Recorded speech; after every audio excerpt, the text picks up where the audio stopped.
सौनक जी ने विविध प्रश्न सूत जी से किए और सूत जी ने पुनः सृष्टि का वर्णन किया। मनु महाराज के 5 संतानों का वर्णन हम लोगों ने कल श्रवण किया।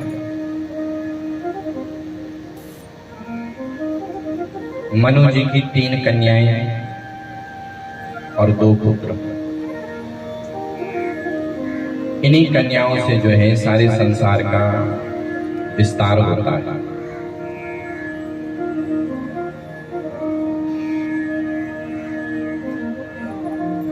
दक्ष की 13 कन्याएं,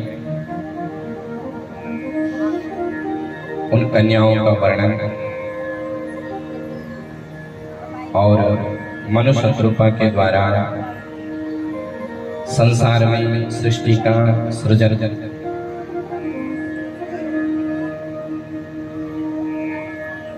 पुनः सौनक जी ने प्रश्न किया कि महाराज, भगवान शंकर कैलाश में कैसे गए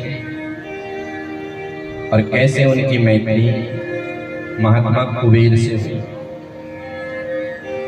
कुबेर के साथ भगवान शिव ने कैसे मैत्री करी और ये कुबेर कौन था? तब श्री सूत जी कहते हैं कि ऋषियों, तुम बड़े ध्यान से सुनो, मैं तुमको सुनाता हूं। महाराज, ब्रह्मा जी नारद जी को सुना रहे हैं, सूत जी सौनक जी को सुना रहे हैं। सूत जी कहते हैं, आसीत काम्पिल नगरे सोमयाज कुलोद्भव दीक्षितो यज्ञ दत्ताख्यो यज्ञा विद्या विशारदा। महाराज, एक सोमयाजक ब्राह्मण थे,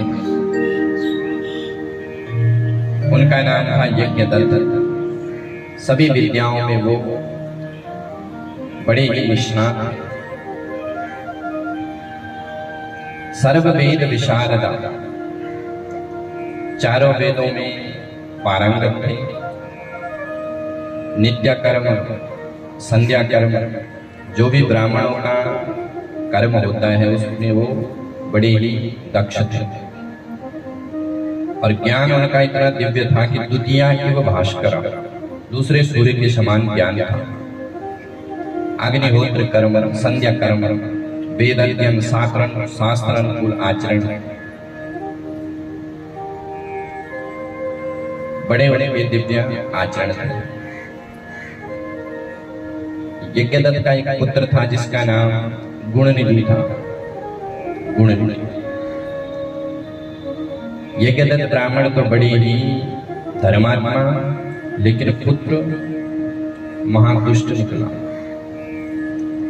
उस बालक का जनेऊ संस्कार यज्ञदत्त ब्राह्मण ने किया, लेकिन दुर्भाग्यवश वो कुसंग में पड़ गया। अदपित्रान वज्ञातो द्यूत कर्मातो भवत्। द्यूत कर्म में जुआ खेलने लग गया। जुआरी वो भयंकर बना। और कुसंगति में व्यक्ति जब पड़ता है तो उसका नाश निश्चित है। को न कुसंगति पाई न साई, रहाई न नीच मति चतुराई। कुसंगति जब जीवन में आती है तो समझ जाओ कि अब नाश की ओर जा रहे हैं। इसलिए जीवन में कुसंगति से व्यक्ति को हमेशा बचना चाहिए,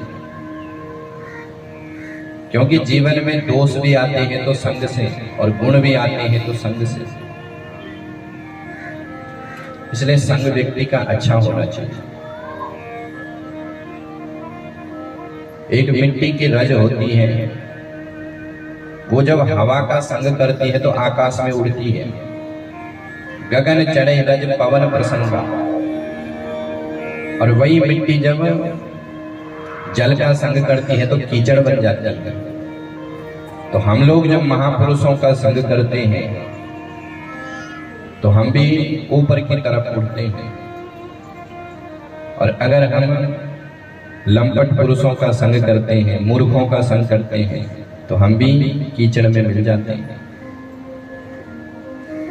इसलिए संग जीवन में अच्छा होना चाहिए। उस गुणनिधि ने अपने पिता से छुप छुप करके, माता से भी छुप छुप करके जितने भी घर का माल था सब बाजार में जुए में बेच दिया। यद्यपि उसकी माता को पता था, पर उसकी माता बार बार अपने पुत्र के उस दुर्गुण को छुपाती थी। बालक अगर बिगड़ रहा है तो उसके दुर्गुणों को छुपाओ मत। धृतराष्ट्र यदि अपने पुत्र के दुर्गुणों को छुपाते ना तो महाभारत न होता। इसलिए व्यक्ति को घर में धृतराष्ट्र नहीं बनना चाहिए। और धृतराष्ट्र तो अंधा ही था, उसकी पत्नी गांधारी ने भी आंखों पर पट्टी बांधी। तो जिस घर में दुर्योधन होता है उसी घर में धृतराष्ट्र होता है। इसलिए जो मुखिया होता है उसका कर्तव्य है कि उसको स्पष्टवादी बने, जो गलत है उसको गलत बताए। विदुर जी ने दुर्योधन को समझाया, युधिष्ठिर धृतराष्ट्र को समझाया कि महाराज आपकी आंखें तो नहीं है, लेकिन जो भीतर की आंखें हैं ज्ञान वैराग्य की उसको तो खोलो। ये तुम्हारे भाई के पुत्र हैं, इनको कम से कम आधा राज्य नहीं तो कम से कम 5 गांव दे दो। तो दुर्योधन ने विदुर जी को खूब फटकारा। दास्या बलम यद बलिनैव पुष्टा, बोले ये दासी का पुत्र हमारे टुकड़ों पर पलता है और मेरे पिताजी को मेरे प्रति फटकारा।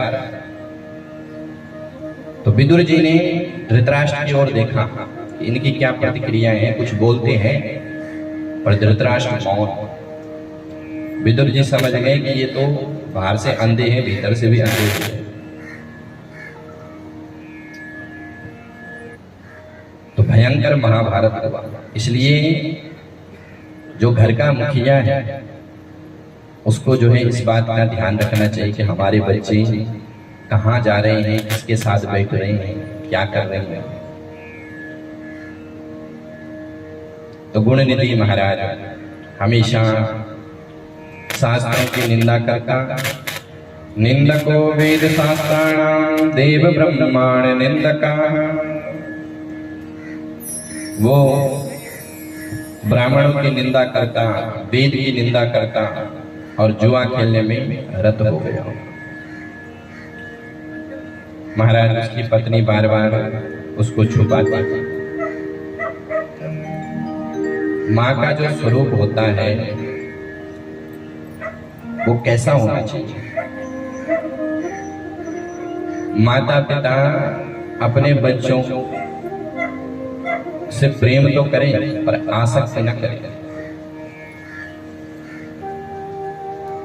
माँ का स्वरूप ऐसा होना चाहिए जैसे माँ सुनीति, जैसे माँ सुमित्रा।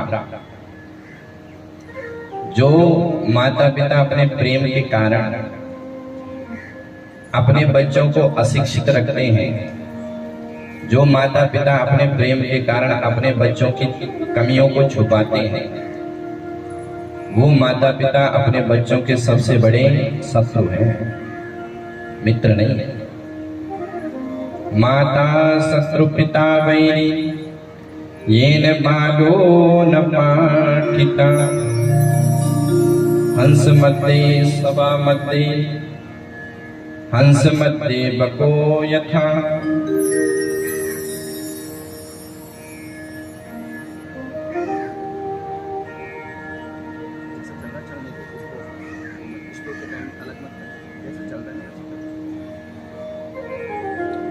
तो माँ बाप का कर्तव्य है कि अपने पुत्रों को शास्त्र की शिक्षा दे, नीति की शिक्षा दे। प्रेम के कारण अगर बालक बिगड़ रहा है तो वो आप लोग अपने बालक के लिए खड्डा खोद रहे हो। तो माँ का स्वरूप कैसा होना चाहिए? बोले जैसे माँ सुनीति।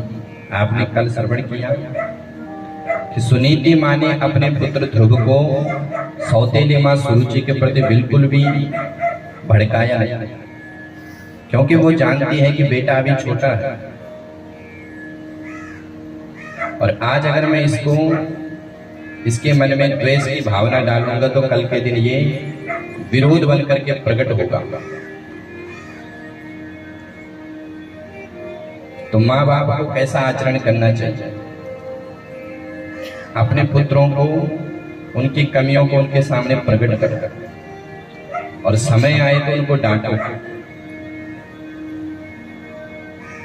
कब डांटना चाहिए? बोले जब बालक 5 वर्ष तक है तो उस समय उनको प्रेम करो। लाल आइए तो 5 वर्षाणी, 5 वर्ष तक खूब प्रेम करो। बालक अगर गलत काम भी कर रहा है तो कोई बात नहीं। और 10 वर्षाणी ताड़े, 5 वर्ष से लेकर 15 वर्ष तक उनको डांटो। और प्राप्ति 16 वर्ष, जब वो 16 वर्ष से ऊपर हो जाए तो पुत्र मित्र बदा चले, उसको अपने मित्र के समान उसके साथ आचरण करो। अगर आपने 16 वर्ष से ऊपर के बालक को डांटा तो वो आपको आंख दिखाएगा। इसलिए डांटना कब है? 5 वर्ष से लेकर 15 वर्ष तक। उस समय उसको अपने अधिकार में दो। तो माँ का स्वरूप बड़ा दिव्य होता है। माँ सुमित्रा, लक्ष्मण जी माँ सुमित्रा के पास आए जब राम जी वनवास गए। तो सुमित्रा मैया कहती है कि बेटा, वास्तव में माँ तो वही है जिसका पुत्र भगवान का भक्त हो। हे तात, तुम्हारी माँ जानकी है और पिता रघुनाथ है। इसलिए बेटा, आज मेरा मातृत्व होना सार्थक हो गया। सुमित्रा मैया अपने पुत्र को शिक्षा दे रही है, और ये शिक्षा हर माँ को अपने पुत्र को देनी चाहिए। सुमित्रा मैया कहती है, तात तुम्हारी मातु वैदेही, पिता राम सब भांति स्नेही। हे बेटा, तुम्हारी माँ जानकी है और पिता राम है, और वास्तव में हम सबके माता पिता तो भगवान ही है। तो माँ को ऐसी शिक्षा देनी चाहिए अपने पुत्रों को। माँ मदालसा का चरित्र कितनी दिव्य। माँ मदालसा के 4 पुत्र हुए, और जब उन पुत्रों का जन्म होता तो माँ मदालसा उनको लोरी सुनाती। शुद्धोसि मुक्तोसि निरंजनोसि संसार माया परिव्रजतोसि। तो 3 पुत्रों को सन्यासी बना दिया माँ ने। 4था पुत्र था अलग। तो राजा ने कहा कि देवी, तूने 3 को तो सन्यासी बना दिया, कम से कम 1 को तो छोड़ दे राजपाट के लिए। तो पति के कहने पर माँ मदालसा ने 1 पुत्र को राजकाज के लिए छोड़ दिया। अब अलग राजकाज कर रहा है, लेकिन माँ के मन में ग्लानि हो रही कि मैंने 3 का कल्याण किया, इसका भी करूं। तो माँ मदालसा ने उसके लिए एक लॉकेट बनाया, और उसमें उसने कुछ लिखा और लॉकेट में बंद करके उसके गले में धारण करवा दिया कि बेटा, जिस दिन तेरे जीवन में किम कर्तव्य विमूढ़ता आ जाए कि मैं क्या करूं क्या ना करूं, उस दिन इसको खोल देना और इसमें जो लिखा है वो कर देना। ठीक है माता। अब अलग राजपाट कर रहा है, और राजपाट में इतना डूब गया कि अपने स्वरूप को ही भूल गया। इधर माँ मदालसा ने मन में विचार किया कि मैं इसका भी कल्याण करूंगा। तो अपने भाइयों के साथ एक गुप्त मीटिंग बिठाई।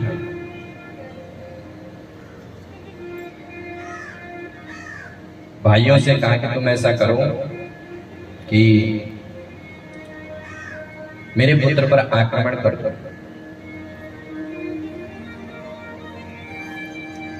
माँ मदालसा के भाइयों ने कहा कि पुत्र पर आक्रमण क्यों? बोले मैं जैसा कह रही हूं वैसा करो।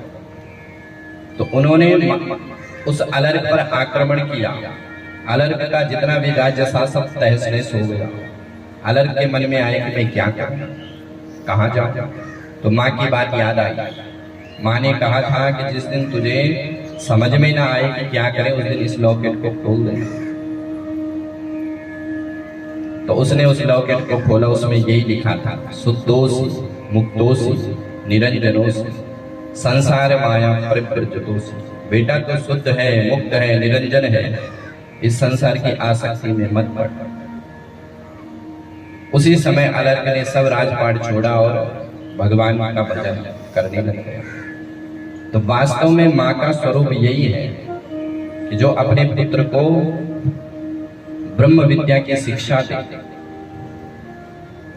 जननी जने तो भक्त जने, कै दाता कै सूर, नहीं तो जननी बांझ भली, पुत्र गवाए वृथा गवाए नूर। जननी कौन है? बोले जिसका पुत्र भगवान का भक्त हो, जो अपने पुत्र को ब्रह्म विद्या की शिक्षा दे, जो अपने पुत्रों के संस्कारों को दिव्य बनाए, वही वास्तव में जननी है। गोस्वामी तुलसीदास जी लिखते हैं, पुत्रवती जुबती जग सोही, पुत्रवती जुबती जग सोही, पुत्रवती जुबती जग सोही, पुत्रवती जुबती जग सोही। रघुपति भगत जासु सुत होई, रघुपति भगत जासु सुत होई। पुत्रवती जुवती जग सोई, रघुपति भगत जासु सुत होई। वही पुत्रवती, वही माँ, उसका मातृत्व तभी सार्थक है जब उसका पुत्र भगवान का भक्त हो अथवा समाज का कल्याण करे अथवा दाता हो, वही तो पुत्रवती है। लेकिन यदि कोई माँ किसी शराबी को जन्म दे तो वो माँ नहीं है, उसका मातृत्व सार्थक हो ही नहीं सकता। तो महाराज गुण निधि की माँ ने जो है अपने पुत्र के अवगुणों को बार बार छुपाया। यज्ञदत्त ब्राह्मण पूछते हैं कि देवी तुम्हारा पुत्र कहाँ है?